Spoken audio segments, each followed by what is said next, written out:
back to my channel. My name is Moon Dancer. How you guys doing? Finally, it is here. Shadow or Return to the Shadows Challenge 1. Just what you guys have been waiting for. I keep shaking the bed. Sorry about that. I kind of had a really screwy setup here, and I wind up having to put the camera on the bed, so I'll try to stop shaking it. But anyways, this is challenge 1, and this is about journal prompts. I always start the first one off a little easy. However, since this is Return to the Shadows, I did tell you that these would be more extreme, more in-depth to, you know, make you dig deeper into your subconsciousness. So, yes, this is on journal prompts, but they are extreme journal prompts. So, fasten your seatbelts and get your pens and your shadow work journals, because going for a ride. So I picked out 5 of them, and they definitely do make you think, so be ready. Alright, first one is, think about a time when you were at worst, when all your negative emotions came to the surface. What caused it? What positive ways can you prevent this from happening? So that's the first one. The second one is, what thoughts, feelings, or events are you avoiding? Why are you avoiding them? Come up with some encouraging words to help you face them. Number 2. Alright, number 3. When was the last time you wanted to say something cruel to someone to make them feel bad about themselves?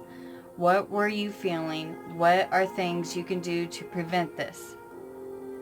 Number 4. Write about the biggest experience of loss you have had. How are you dealing with this? How can you be more positive about it? And number 5. When was a time someone you love let you down? How did this make you feel? What are some ways you can start forgiving them? So, yeah, those are pretty in-depth journal prompts, because they're serious topics, and you're probably gonna have to dig up feelings that you wanted to keep locked away. But that's the point in shadow work, right? We got to get those feelings out and get them healed, you know, so they're not eating at us, you know, and, you know, leaving toxicness in them, in us. So that is my 5 extreme journal prompts.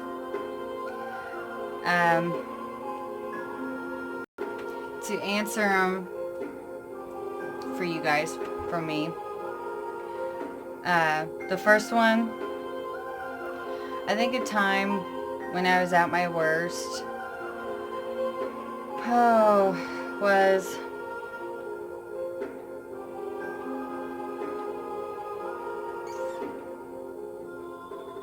probably when, oh my gosh. I'm having to ask you guys to answer these, and I can't even answer them. I don't know. I was pretty bad when I was a teenager. I was always depressed.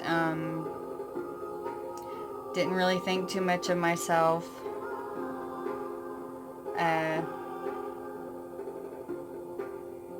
Some positive ways that I could go about preventing something like that happening again would be to just remember all my good qualities. and things that I've done good for people and for others, and, you know, even make a list of like the good side of me, you know, things like that. Number 2, what thoughts, feelings, or events are you avoiding? Why are you avoiding them? Come up with encouraging words to help you face them.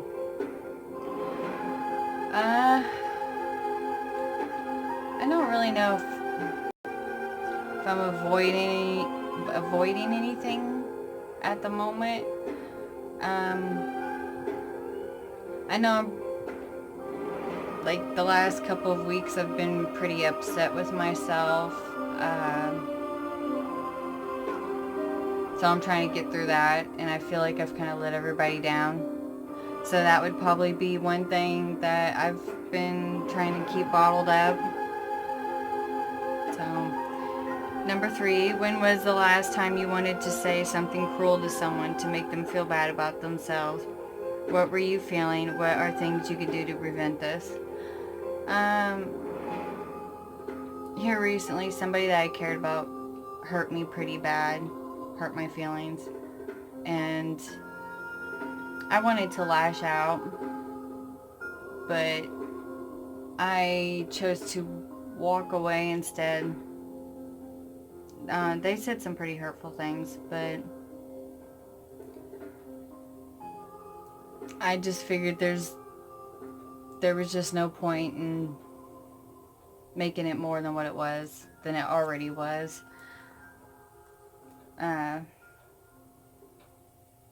What are some things you can do to prevent this? Well, exactly what I did. I walked away. So, let's see. Write about the biggest experience of loss you have had. How are you dealing with this? How can you be more positive about it? I still haven't got over my dad's death. I mean, it's been years. And it's not something that that just goes away, you know? And, you know, I try to think positive, think, you know, that, you know, he's not suffering no more. You know, he still comes to visit because I can feel him. And I know wherever he is, you know, he's probably happy. And at least I really hope so. And I try to think that way so I don't get all negative about it, because, yeah. 5, when was a time someone you love let you down? How did that make you feel? What are some ways you can start forgiving them? Well, that kind of goes back to with the question number 3. I kind of feel like they let me down when they said all those hurtful things. So, and I have started forgiving them. I'm not 100% there because, yeah, in my eyes it was some pretty bad stuff. Hold on a second.